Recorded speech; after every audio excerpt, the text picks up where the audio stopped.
Okey doke. 15 May 2025, dis&datInformation, the autonomous collective.net. We're going to talk a little bit more about circuits of capital. And one of the reasons to do this, why we're doing this, is, of course, to provide other perspectives, perhaps a critical realist perspective on bridging the gap between the qualitative and the quantitative, but also between those who fully believe that the labor theory of value, it's not so much that it's bunk, but it is one point of view. It's one way in which you could talk about how capital is configured and that labor is a part of that. And that the Marxian model is not, hokum in that particular sense. It's just a way of configuring an economy. And here you have one example. Reduce it in size slightly to get it onto the page.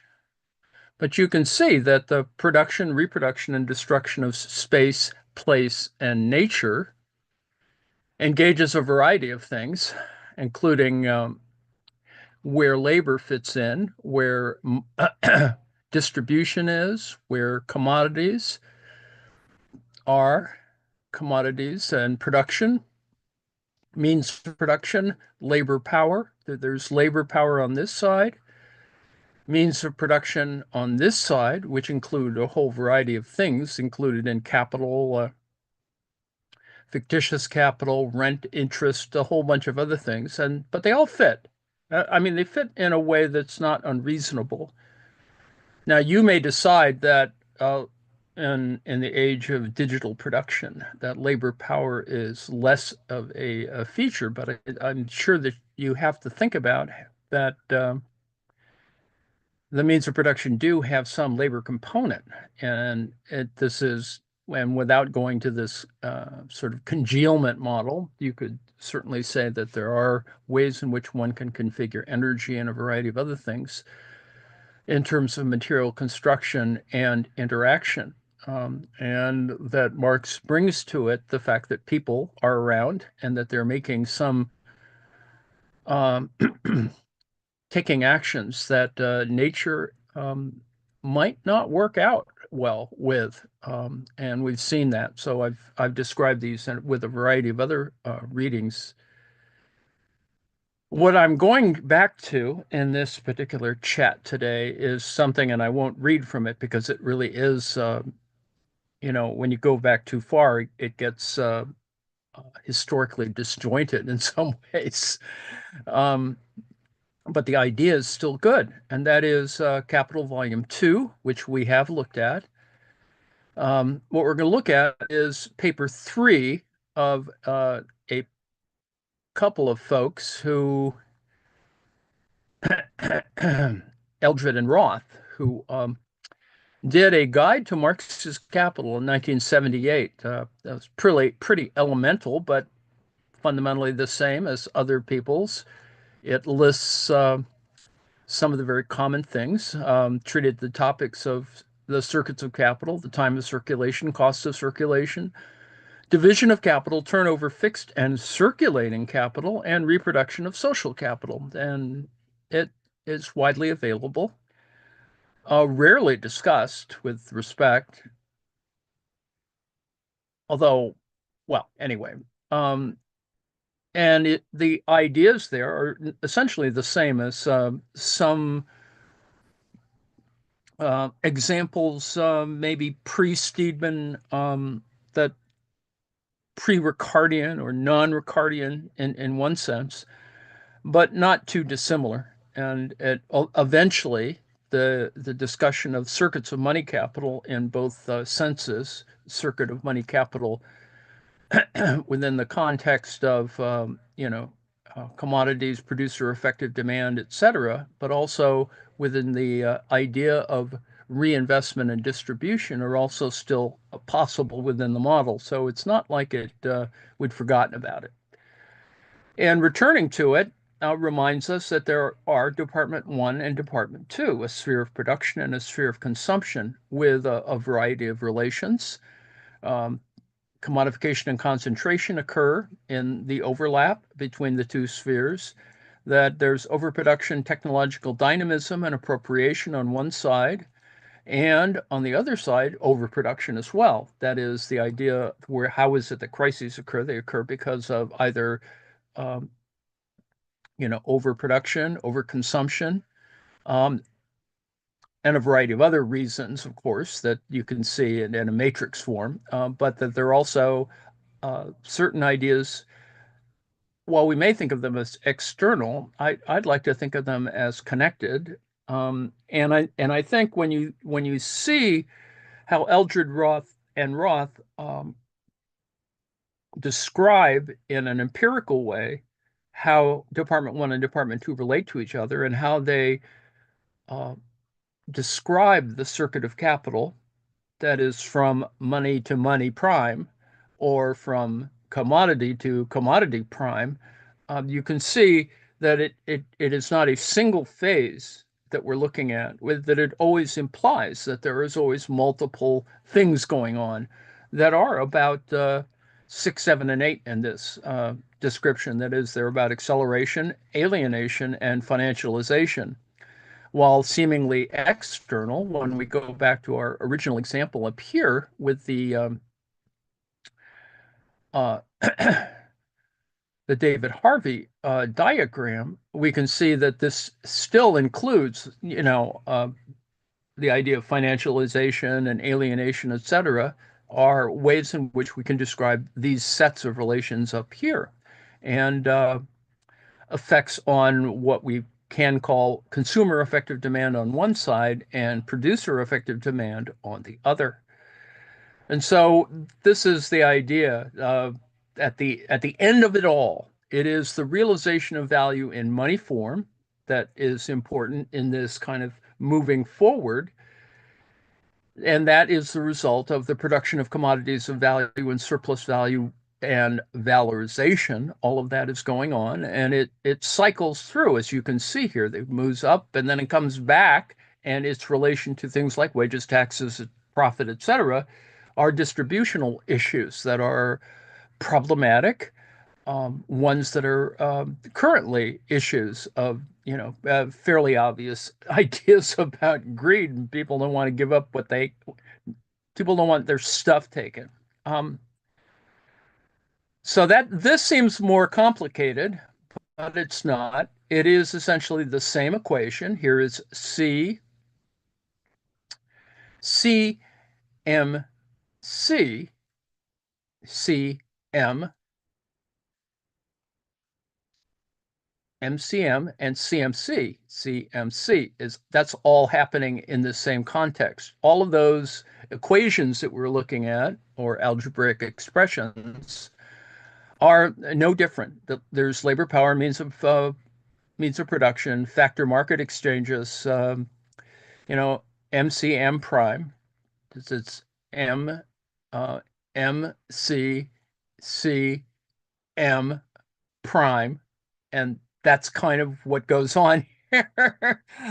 I know it'd be better if he put the stuff in there, but he doesn't. It'll probably, somebody else will do it at some moment, but it's just describing the same thing, and it describes several integrated or connected circuits, overlapping circuits. The circuit of money capital, M-C to production to C prime M prime, circuit of commodity capital, C to production to C prime to M prime to C prime, and the circuit of productive capital, P to C prime to M prime to C prime to P. And all of those are described and integrated. First, you describe it as two general spheres, but at more detail, the circuit can be described as a variety of things. That is, uh, commodities are produced with expanded value, that sales occur, etc. Transfers occur. All of that is here. Um, and from two sides, that is producer effective demand, Department One is here, and Department Two is here. So it's not that different. But, in 20, 30 years, people have gone all kinds of crazy on one and described in a variety of ways, but it's really no different. The gaps or ideas are ones that have to do more with what Althusser talks about, entry points, taking different starting points and considering the ongoing circulation of capital. There's these three forms of the circuit. It's fairly small here, but that's these things, slightly out of order. Same thing. But it is about starting points. And here you can see in the Eldred Roth diagram, there are different starting points for M, P, C1, back to money, C1. So you can see that there is a cycling or repetition and that there are entry points or movement in terms of time, part one, part two, part three, part, etc. And similarly, the circulation stages, once you take this and begin to see, oh, okay, well, let's now talk about, we know that there's money there. Let's squish the money down a little bit, put in something for, in the original Ricardian case, fallow, leaving some lands fallow. That's important too. Now, why is that important? Will become clear when I get to the next part, which is to talk about and to go to another 1970s article, one not widely discussed. And I'm trying to figure out why it's not widely discussed. I mean, it's certainly clear that it's important and referable, um, but not widely discussed. And this is Cohen Weinberg of 1975, uh, similar time on enclosures, marks on enclosures. And it is, it's got math, it's got certain neoclassical elements in it, but it does describe, it's a way in which we could describe Ricardian views on this idea of enclosures. And enclosures are a key element of these two things that are included in this diagram called fallow 1 and fallow 2. If you believe in a Ricardian way, um, and of course an extension from Smith is the idea of, there's land not identical to labor or capital, but overlaps obviously because people work the land and you apply things like fixed capital to it, buildings and technology, etc. But in the actual application of this to land, and in some ways talking about all things, the idea of land being totally distinct is problematic in some ways. Yes, it is nature, but it is a special kind of nature. And it's a nature that has been transformed in a human way, whether it's, irrigation or whatever. It's being modified and adapted in a variety of ways.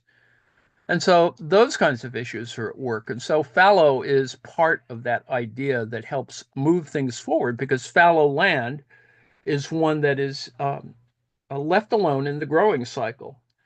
Now, and with all due respect, a fallow land is not that different, and I think that's where the overlap and is an interesting problem is the idea of fallow as a collective idea,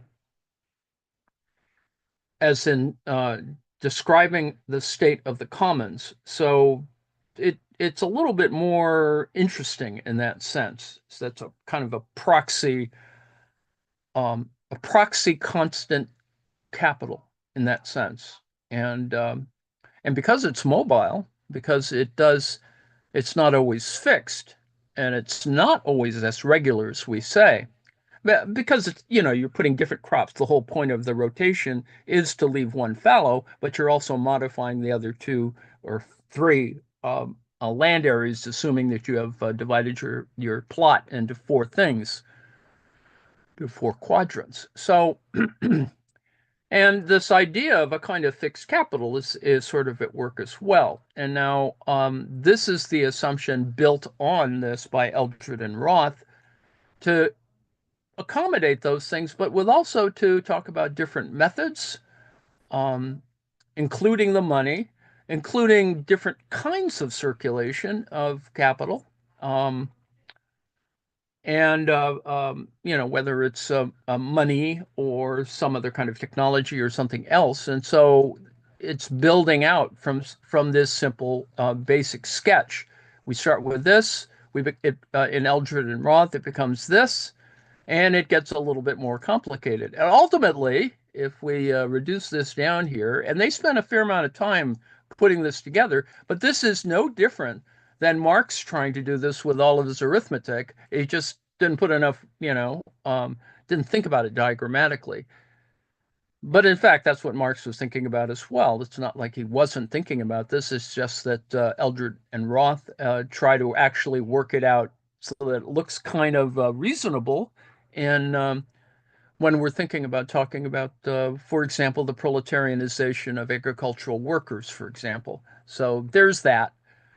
It's pretty complicated in the sense that there's a lot of, arithmetic. But the point that Marx is making is he's talking about the two spheres, essentially. He's talking about the path from production to consumption and how it's much more integrated, that it has means of production and labor power. It is the production of commodities, whether it's carrots or some other kind of thing. And you can see the kind of transformation over time. Marx, while he doesn't, spend a lot of time doing that, it's pretty clear that everyone else since then has been trying to work through this, and from the idea of a circuit of capital. Now, this is another one of Harvey's diagrams, which is also, bifurcated in similar ways. That is the that attempts to talk about a secondary circuit of capital, that's this up here, which includes transfers, consumption goods, the productivity of labor on one side, and then credit and money creation, fictitious capital. You could say that all of this jazz here fits in the right-hand quadrant. It's sort of over here in the Harvey diagram. So it's not alien to us. It's not wholly, whatever, but this is the Harvey description of these kinds of elements. That is social expenditures versus tech and science, uh, taxes as a component, consumer goods, labor power, all of these things, so that there is a primary circuit of capital, Department One, Department Two, and then there are secondary circuits of capital. That's this thing, the financialization element. And then there's the tertiary one, which is much, kind of larger, more amorphous, and in some ways is not so much unpaid, but it is unaccounted for in some ways. But that's a whole nother thing. And you could describe the current economic situation as one where much of it is being destroyed on this side in the tertiary circuit of capital, that is, tech and science and social expenditures are being destroyed in order to give taxes to the financial people up here. I know that that's oversimplifying what's going on, what Republicans are doing, but in fact, that's what they're doing. They're destroying innovation, they're destroying tech and science, they're destroying social expenditures, and all to create issues that retransfer, is it transfers, taxes, so that the secondary circuit of capital in financialization benefits from this. Now, it could be equitable, but it's not. I mean, the reality is, I mean, it could be designed to be equitable, but it's pretty clear, $400 million planes et al., that it's not. Now, the metaphor for this, and I have been thinking about this. I think about this far too much. But at the undergraduate level, I think you want to have good metaphors. You want to have metaphors that you can sort of think about and that have practical application and that aren't too, you know, where you sort of black box it relative to comparisons to physical science. So I decided that the maglev train, with all due respect, the way it works, the way it operates, the way it moves. As, aside from the fact that the polarities are what keep the thing sort of levitated or floating, how it moves on its channel or track, it's guided along. How does it move? Well, it has superconducting magnets that shift allow a shift in polarity, and you can see that it's diagonal, in terms of north-south polarity, a magnetic polarity, and that it moves because of this constant switching back and forth. It takes just a little bit of momentum, and it will move forward or directionally. I mean, you could do reverse as well, but the point is that its motion forward is about attracting and repelling. It's very dialectic in that sense. I mean, we know that it's not dialectic in the sense that when you put the two magnets together, they stick together. But in this way, the combination of attraction and repelling is used as a means of moving forward. And I kind of like this as a decent dialectical metaphor. And it is, of course, requires a lot of science and a lot of tech, but it's a really interesting idea, and particularly for a kind of thing that doesn't require a lot of changes. I mean, you can see that in that the idea of applying this to the rail lines in Japan, the passenger transport rail lines, that this is reasonable considering that the train cars don't change, and what you want is maximum speed, um, and no changing of the composition of the train cars, etc. Um, it makes it a lot easier. It's not like you're trying to do switching and a bunch of other things, and that doesn't happen. So it is relatively simple in that sense. Could be made a lot more complex, and I'm sure it will. That is relative to freight eventually. But it does require rethinking the whole concept of, modal transportation of freight, etc. So anyway, it is a highly advanced technology. It has various uses, and the common point in all applications is the lack of contact and thus no wear and friction. That's the biggest issue. And wear and friction, in fact, are the faults of any economy. That is the things that create crises. And so um, efficiency is improved, maintenance costs are reduced, and the useful life of the system is prolonged. And so the movement from time period one to time period two to time period three is, as you sort of move through the idea that things are transformed, it moves in a similar kind of direction.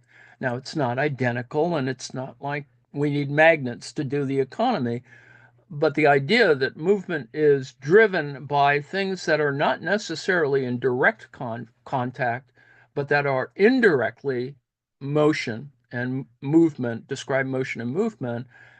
I like that as a metaphor. It's a good metaphor. It allows itself to be described in a physics-oriented way in terms of law-like behavior, which is why incredible investment is being done, and in the next 2 years, operational maglev service will exist. And it's not like a whole bunch of people haven't been working on it. It's just the Japanese have a sort of a dogged jump, on the tech, and they're getting very close to, the application of it. Now, the problem, of course, is you've got to build an entire rail bed that is not identical to the current rail bed of metal rails and flanges and stuff. Rather, it's a concrete trench that has magnets built into it, which, as I said, I think freight could be transported, but you have to sort of design the whole system differently. That modularity changes. Now, what I added to our little reading today, and I hope you'll find this useful, and this is that issue, and it's not a matter of attacking the question of the labor theory of value. It is simply moving forward, and with respect, and in particular because Steve Keen has addressed the climate crisis in a way that is not neoclassical, see, like Nordhaus, etc. Um, it is a critique that allows for, what Keynes does, and that is debunking the macro models of economics. Now, he does tend to trash the fact that there could be micro modeling, but I think he'll give that up once you begin to see that the entire economy is not a macro modeling thing. It also has micro foundations. There are always implications without getting into the literature on this. There are always micro implications. There were in Marx, there are in anybody's macro model. And it's always interesting to see what other assumptions you have, and they're good assumptions relative to the dynamic modeling at scale. But I would also say that you need to, and it's not just to teach it, but in fact to explain it as policy solutions, you have to have a sense of micro modeling. So anyway, so I'll read a little bit from this, and that I mean, where I am now with this yammering, I have given myself another 15 minutes or so. So I'll begin talking about Keene, and this is a very old piece, but piece uh, this old the age of it is not as problematic as the idea that it's important to have this in our toolbox to talk about labor, because there are obvious implications in any macroeconomy that people are somehow involved at one level or another. It is just simply that at various moments, the whole question of organic composition of capital is becomes more problematic because of um, certain elements of capital. That is the tech, the idea of innovation, the problems of scale, and ultimately coming back to rethinking value. Now, it's not that we have to throw out an entire thing by saying, well, labor theory of value, blah, blah, blah, blah. But rather that, value is still there's value is still important. It's just that you have to redefine it in a way that accommodates these shifts, and they're historical shifts in technology. And, with all due respect, that's the kind of AI problem that's sort of presented to people is the credibility of AI. And as we've known from the last couple of days, that Grok, which is the AI a tool in Twitter or X, has now been readjusted in a propagandistic way because it kept on critiquing the boss, Elon. And so it's been a variety of folks have pointed out that it has been subverted so that when it makes these little grok-like pronouncements, it has a bias built into it. Let's just put it that way. That it's been it's like it's been taken over, right? And it's been assimilated in that sense. So now we have to sort of mistrust Grok, even though Grok, does do AI type things with large language modeling, etc. It is also built with an Elon Musk filter. So anyway, that Use Value, Exchange Value, and the Demise of Marx's Labor Theory of Value by Steve Keen, 1993. Marx was the greatest champion of the labor theory of value. The logical problems with this theory have, however, split scholars of Marx into two factions: those who regard it as an indivisible component of Marxism, and those who wish to continue in the spirit of analysis begun by Marx without the labor theory of value. Now, I would urge you to before we get too heavy into this, but I want to urge you that it's not like scarves and knives, or you know uh, a duel to the death. Both sides come from the same general place. They have a family resemblance. There is just certain other ideological questions that have sort of tainted the academic discourse, which allow the propagandists to get crazy about, well, that's all those whatever, um, all those tragedies, those famines, those blah, blah, blah, blah. And yes, there's accountability and responsibility and problems with that, but you still have to look at the structural questions, regardless of the failures of them, because certainly, if anything, we can see the failure of democracy in the current days. That people are simply acting in their basest of motives, and people are actually dying, and great deprivation is occurring for problematic notions of morality, let's put it that way, and which have implications for distribution of value, of wealth, of or redistribution of such matters. In the debate between these two camps, the former has attempted to draw support from Marx's concepts of value, while the latter has ignored them, taking instead as their starting point the truism that production generates a surplus.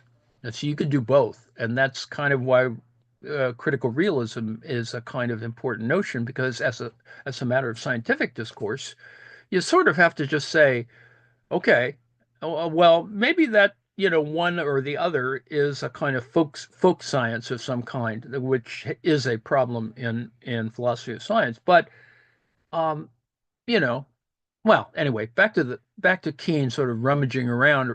However, a careful examination of the development of Marx's logic points out a profound irony that after a chance rereading of Hegel, Marx made a crucial advance which should have led him to replace the labor theory of value with a theory that commodities in general are the source of surplus. Marx's value analysis is thus consistent not with those who would defend the labor theory of value, but with those who would transcend it. And that's the fundamental point. However, Marx did not properly apply this analysis to non-labor inputs. This leads to issues on the fictitious capital and a bunch of other stuff which didn't get finished, right? While the cornerstone of capital was the correct application of the same analysis to labor, this unjustified asymmetrical treatment of the labor and non-labor inputs to production is therefore the true and unsound foundation of Marx's labor theory of value, and with it corrected, the labor theory of value collapses. Well, this presumes that you've built everything on one idea. So this is it's a little circular there. I mean, there's a logical problem there, but Keynes tries to fix that in this article. Early Marx, the labor theory of value. Marx did not spring immediately to the labor theory of value. As Mandel observes, his process of conversion began with his study of the English classical political economists, and the concept did not come easily. This is evident early on in the economic and philosophical manuscripts of 1844, where Marx makes the comment that, quote, the capitalist thus makes a profit first on the wages, and secondly on the raw materials advanced to him. However, he shortly afterwards says that the greater the human share in a commodity, the greater the profit of dead capital, which is an assertion that labor is at least the major source of profit. Further on in the manuscripts, Marx develops an acceptance of the idea that labor is the only source of wealth. Subsequently, Marx took the labor measure of value approach one stage further than had Ricardo to explain the source of the surplus. By the time of Wage, Labor, and Capital, the text, Marx gave the explanation that labor is paid its cost of subsistence, yet its work extends beyond the time required to reproduce those means of subsistence. He later formalized this using the distinction between labor power, the ability to perform work, and labor itself.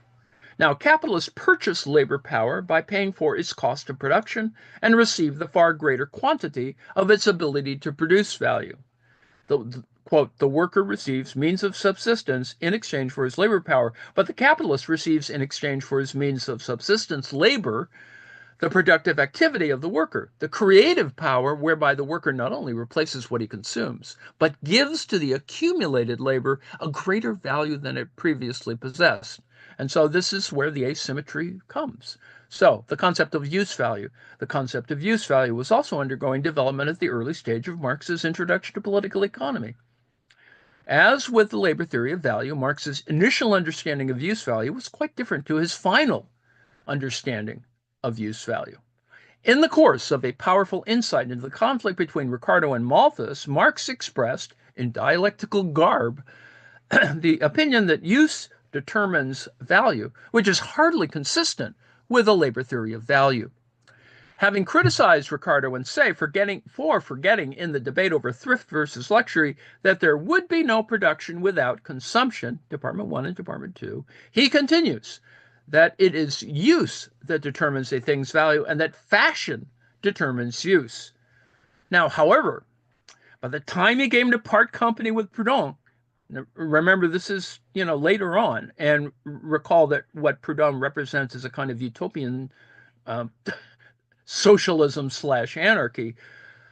Marx had imbibed the classical attitude that use value plays no role in determining value.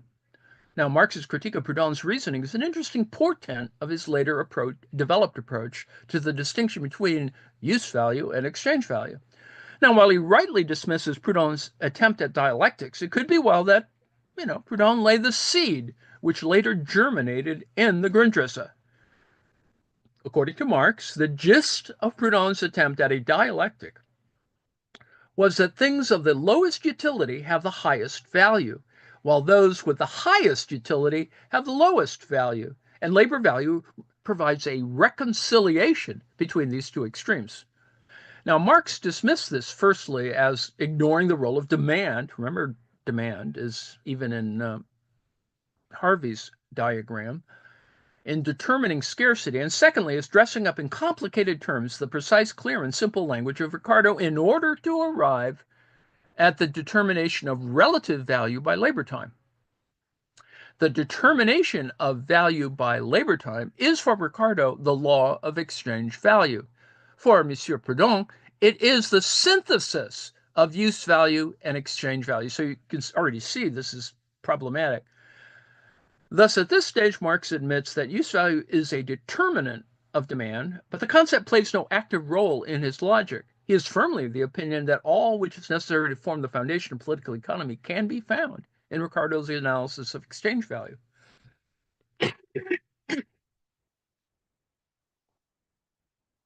The dialectic of the commodity, the development. Several authors have observed that a chance rereading of Hegel had a profound effect on Marx while he was drafting the Grundrisse. Mandel observes that Hegelian dialectics evidently lay behind many of the dialectical pairs, such as commodity and money, use value and exchange value, capital and wage labor, labor time and leisure, labor and wealth, in which the Grundrisse abound, unquote. The most potent of these was the dialectic between use value and exchange value, and the realization of the role it could play in political economy was first expressed in a footnote spanning 2 pages of the Grundrisse. Here, Marx first realized that the classical treatment of the commodity provided the means by which he could unite his German dialectical philosophy with English classical political economy. Now, let me stop here and say this is a critical realism point that is a kind of moment that you could sort of imagine, that one is more empirical and one is just purely theoretical, and so you can see that there's bridging going on. Is not value to be conceived as the unity of use value and exchange value. In and for itself, its value is value as such, the general form, this is the general versus the particular, in opposition to use value and exchange value as particular forms of a general form. Does this have significance in economics? Use value presupposed even in simple exchange or barter, right? That's, you want to trade with me because I'm going to get something out of this comparatively, and you're going to get something out of that we swap. Now, the reality is, of course, that's nice at a micro level, but at a macro level, incredibly problematic. Although, there's eBay, Etsy attempting to try and do that, which does it badly, with all due respect. But here, where exchange takes place only for the reciprocal use of the commodity, the use value, i.e., the content, the natural particularity of the commodity, has no such standing as an economic form. Its form, rather, is exchange value. That is, it is about, the market prevails. The content, apart from this form, is irrelevant. It's not a content of the relation as a social relation. It's not a content of the relation as a social, it's something else, right? This is the appearance problems that Hegel addresses. But does this content as such not develop into a system of needs and production? Sure does. Entire fashion industry is built on this, right? Does not use value as such enter into the form itself as a determinant of the form itself? For example, in the relation of labor and capital. If only exchange value as such plays a role in economics, then how could elements later enter which relate purely to use value? See, this is too binary in its construction. The price appears as a merely formal aspect of it, and it is clearly important. It is a relational element in that sense. It's indexical in that sense. This is not in the slightest contradicted by the fact that exchange value is the predominant aspect. But of course, use does not come to a halt because it is determined only by exchange, although, of course, it obtains its directions thereby. In any case, this is to be examined with exactitude in the examination of value, and not, as Ricardo does, to be entirely abstracted from, nor like the dull J.B. Say, who puffs himself up with the mere presupposition of the word utility. Now, lest you think that, let me break here for a second and say, this is a big deal. This utility thing has, affected the way in which neoclassical economics gets taught. And with all due respect, people get still confused by it. Above all, it will and must become clear in the development of the individual sections to what extent use value exists not only as presupposed matter outside economics and its forms, but to what extent it enters into it. Proudhon's nonsense, see the Miserere, Ricardo and Smith had distinguished between use value and exchange value simply to dismiss the former as of no economic significance. In other words, let's not think about that because everyone has subjective kind of things, even if you want to put a square peg in a round hole, just makes it all more complicated. And that's kind of the abstraction that can be problematic because it's pretty clear that, in terms of a sphere of production and a sphere of consumption, there's a lot more nuances going on, a lot more motives as well, and a lot more opportunities. However, from Marx's Hegelian perspective, use value and exchange value were inseparable dialectical aspects of the social unity, the commodity, which is itself central to the analysis of capitalism. And it is you can't describe it away or hold it constant or whatever. It is problematic.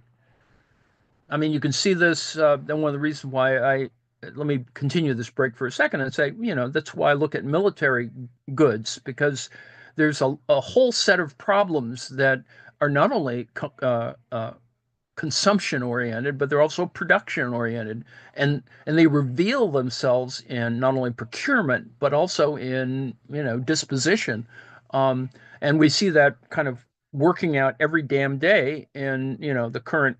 As I speak here, there's still a war going on in Ukraine, and you can see all of these little capitalist elements sort of operating behind the scenes and delusions galore. Anyway, far from being a economic irrelevance, use value in dialectical union with exchange value could actually be the key to a proper understanding of political economy. Having discovered this dialectic so late in the development of his economics, Marx felt compelled to return to issues which he had previously considered solely in labor theory of value terms, and to use the dialectic of commodities to provide a firmer foundation for his earlier views. So we can see that, there's kind of wobble, if you will, in Marx's thinking. And in fact, it's identified by a variety of authors that, this move in the 20 years of this whole kind of cogitation about this stuff, that he changes his mind about a bunch of things, emphasizes the greater role of the commodity and a bunch of other things that is important, that shows the difference, as identified by other folks as well, the difference between the Grundrisse or the bridge or the bridging of the Grundrisse and the theories of surplus value. Now, the crucial use to which Marx put the dialectic of the commodity was to uncover the source of surplus value, without having to begin with the premise that labor was the only source of value, and without prior consideration of the distinction between labor power and labor. I'm sorry. The best expression of this divination occurs not in the obscure and for so long unpublished Grundrisse, but in Capital itself. Remember, the Grundrisse is an intermediate phase, right? I mean, it has changed the way in which we treat capital, but it also requires that we rethink all, volume 2, 3, and whatever after that, because of Engel's intervention. The application Marx began capital. Marx began capital by clearing intellectual cobwebs on the route to uncovering the source of surplus, criticizing explanations based on unequal exchange or increasing utility through exchange, then restating the classical axiom that exchange involves the transfer of equivalents, and the conclusion that therefore exchange of itself cannot provide the answer. So, he's trying to show there's a conundrum there. Yet at the same time, circulation based on the exchange of equivalents must be the starting point from which the source of surplus value is deduced. Marx put the dilemma superbly. The conversion of money into capital has to be explained on the basis of the laws that regulate the exchange of commodities in such a way that the starting point is the exchange of equivalents. So there's an indexical reason for doing this. Our friend Moneybags, who is as yet only an embryo capitalist, must buy his commodities at their value, must sell them at their value, and yet at the end of the process must withdraw more value from circulation than he threw into it at starting. This development into a full-grown capitalist, not an embryo, must take place both within the sphere of circulation and without it. These are the conditions of the problem. Now, he began the solution of this dilemma with a direct and powerful application of the dialectic of the commodity. If the exchange value of the commodity cannot be the source of surplus, then the dialectical opposite of value, that is use value, is the only possible source. So there's a kind of logical assumption here, and it does suggest that you have to think of it in a kind of periodic or moment-like terms. You have to think serially of that in that sense. The change of value that occurs in the case of money intended to be converted into capital must take place in the commodity bought by the first act, M-C, but not in its value, for equivalents are exchanged and the commodity is paid for at its full value. We are therefore forced to the conclusion that the change originates in the use value as such of the commodity, i.e. its consumption. You have to think about, what you're going to use the damn thing for, how you're going to consume it, even though you may be, putting it in the garage or in your money bin. In order to be able to extract value from the consumption of a commodity, our friend Moneybags must be so lucky as to find within the sphere of circulation in the market a commodity whose use value possesses the peculiar property of being a source of value. Now, Marx used the quantitative difference between the exchange value of labor power and its use value to uncover the source of surplus value in the transaction between worker and capitalist. The past labor that is embodied in the labor power and the living labor that it can call into action, the daily cost of maintaining it and its daily expenditure and work, are two totally different things. What you do at work and what you do at home, different stuff. The former determines the exchange value of the labor power, the latter is its use value. The fact that half a working day's labor is necessary to keep the laborer alive during 24 hours does not in any way prevent him from working a whole day. Therefore, the value of labor power and the value which that labor power creates in the labor process are two entirely different magnitudes. And this difference of these two values was what the capitalist had in view when he was purchasing the labor power. Now, what really influenced him was the specific use value which this commodity possesses of being a source not only of value, but of more value than it has itself. This is the special service that the capitalist expects from labor power. And in this transaction, he acts in accordance with the eternal laws of the exchange of commodities. The seller of labor power, like the seller of any other commodity, realizes the exchange value and parts with its use value. At this point, Marx is triumphant. He's established the source of surplus value and has done so without any initial presumption that labor was the only source of value, an achievement which had eluded his classical antecedents. But at this stage, all he had established was that labor was a source of value, a source of value. To prove that it is the only source of value, he had to apply the same conceptual framework to the means of production and find that the presumption of the strict labor theory of value, that the means of production only transfer their value to the product, is confirmed. In this second endeavor, he failed. Now, this is a problem in, a clarification of trying to work through now what's value then, what's being transferred. And this is that congealment issue that I continually make fun of. The contradiction in Capital Volume 1, Marx appeared to successfully reach the conclusion that the means of production could not be a source of surplus value. However, he could only do so by contradicting a basic premise that the use value and the exchange value of a commodity are unrelated. We'll see. In the course of this attempt, he advanced three propositions which fundamentally contravene his general approach to commodities. That, in the case of the means of production, the purchaser makes use of their exchange value, not their use value. That their use value cannot exceed their exchange value, and that their use value somehow reappears in the use value of the commodities they help create. Now, this can be complicated. It doesn't have to be. Marx began with the simple assertion that the means of production can transfer no more than their exchange value to the product. He next attempted to forge an equality between the exchange value and the use value of the means of production by equating the depreciation of a machine to its productive capacity. Now, value exists only in articles of utility. If, therefore, an article loses its utility, it also loses its value. Let's take that, for the moment. The reason why means of production do not lose their value at the same time that they lose their use value is this.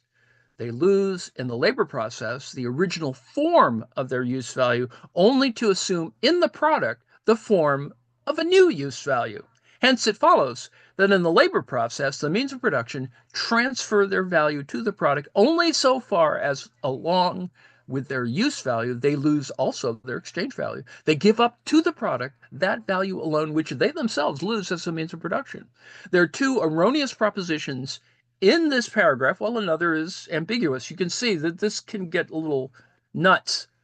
And once you start thinking of examples, and you get a little crazier because they're all they all have this kind of issue. And this is why constructing a value is problematic. It's problematic because it's always has this kind of ambiguity. Firstly, the two final sentences which appear to link the transfer of value by the machine to its depreciation are incorrect. See below. Secondly, the statement that the use value of a machine reappears in the use value of the product equates the use value of the machine to the utility enjoyed by the consumers who purchase the goods the machine produces. But the use value of a machine is specific to the capitalist purchaser of the machine only. By arguing that the use value of the machine reappears in the product, Marx is in fact contemplating the existence of abstract utility, with the usefulness of the machinery being transmuted into the usefulness of the commodities it produces. Now, the ambiguous statement concerns the transfer of value by the means of production. Which of their two values do machines transfer? Their exchange value or their use value, or both? If Marx meant that they transfer their use value, then this sentence would be correct in terms of his analysis of commodities. But later he makes it clear that by this expression he meant that the means of production transfer not their use value, which is the case with the worker, but their exchange value. In the clearest illustration of the flaw in his logic, he states that over the life of a machine, its use value is completely consumed, and therefore its exchange value completely transferred to the product. Now, this is a very simple idea, but the fact that it it is maybe too simple, and that's problematic as well. There's a whole variety of other things that make it much more contingent. This amounts to the assertion that in the case of machinery and raw materials, what is consumed by the purchaser is not their use value, as with all other commodities, but their exchange value.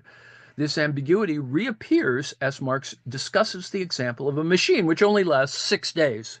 He first states the correct proposition that the machine transfers its use value to the product, then equates this to its exchange value. He says that if a machine lasts 6 days, then on the average it loses each day 1/6 of its use value and therefore parts with 1/6 of its value to the daily product.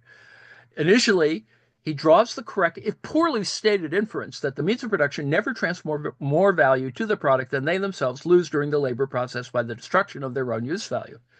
However, the ambiguity between exchange value and use value is strong, and his conclusion takes the incorrect fork, stating his conclusion rather more succinctly than his reasoning. He says, the maximum loss of value that they, that is, the machines, can suffer in the process is plainly limited by the amount of the original value with which they came into the process, or in other words, by the labor time necessary for their production.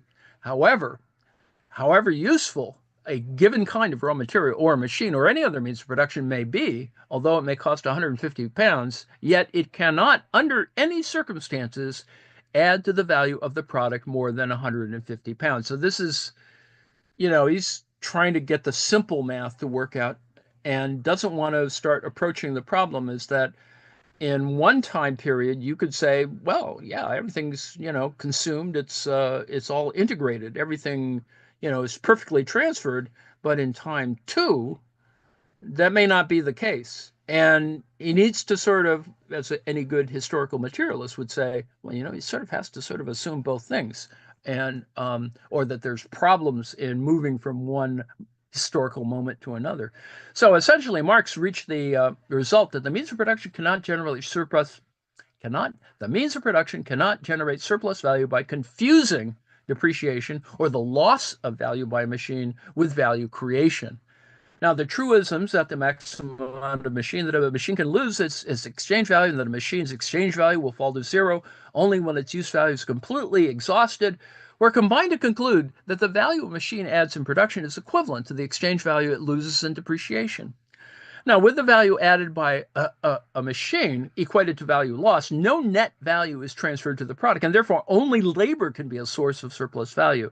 Now, while this argument may appear plausible, in reality, it involves a confusion of two distinct attributes of a machine. That is, its actual cost, that is, the exchange value, and its usefulness, that is, the use value.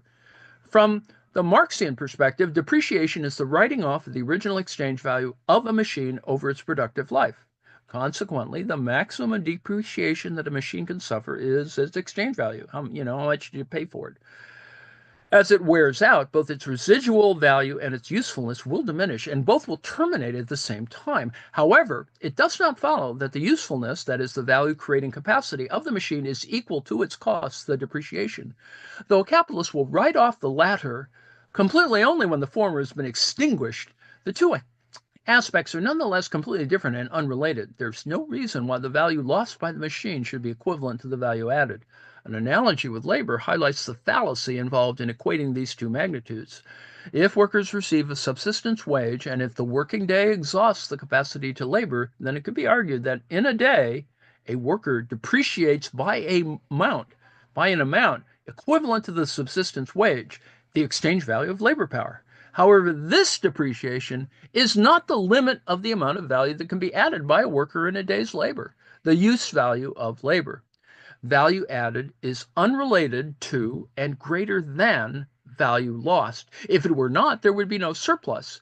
Marx's dialectics provides the axiomatic basis on which to discern between value added and depreciation, and thus reject the identification of value creating capacity with value lost. As discussed above, depreciation can be equated to exchange value, while a machine's contribution to production is its use value. Now, according to Marx's analysis of commodities, these should be two different magnitudes, since for all commodities, the two aspects in no way enter in relation with each other. Now, Marx did, in fact, reach this conclusion at one point in the Grundrisse, in the midst of a massive arithmetic exploring how machinery could reduce the price of a product, thus giving an advantage to the capitalist who introduces it, and yet resulting in a lowering of the rate of profit.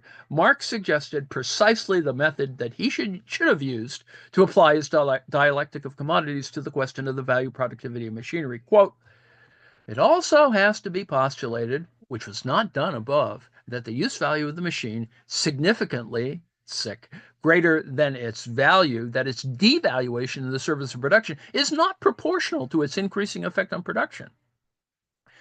Here, Marx specifically referred to the use value of a machine being greater than its value, and in contrast to his discussion of depreciation in capital, dissociated the productivity of a machine from its depreciation. The use value of a machine will differ from its exchange value. And as with labor, we can assume that its use value will be significantly greater than its value. In practice, this will mean that the amount it loses in depreciation will be significantly less than the amount it contributes to the value of output, and it will, with labor, be a source of surplus value. Now, unfortunately, and Keen as Keynes says, Marx never developed this postulate. Marx's later developments of his dialectic as it relates to value creation tarnished rather than polished the tool, obscuring the fundamental contradiction it uncovered in his labor theory of value. And well, we could go on with this, but I've reached the end of my moment in time here. And I may continue this tomorrow or do something else. But I hope I've given you the sense that um, it may seem subtle, this difference that Keene is making, but he is trying to set up a way in which you can talk about Marx in the current day without a lot of problems of discussing issues that could have been worked out by Marx, not necessarily, and that weren't necessarily fixed by Engels, but eventually got fixed. And Keene is part of that, I think. So let me stop there, see if there's no comments. I'll stop the share and stop the live stream. And thank you very much for your attention. Note that the whole issue of circuits and movement in time and stuff is stuff that is not forgotten and not thought of. Marx did think about these things. It's just that synthesizing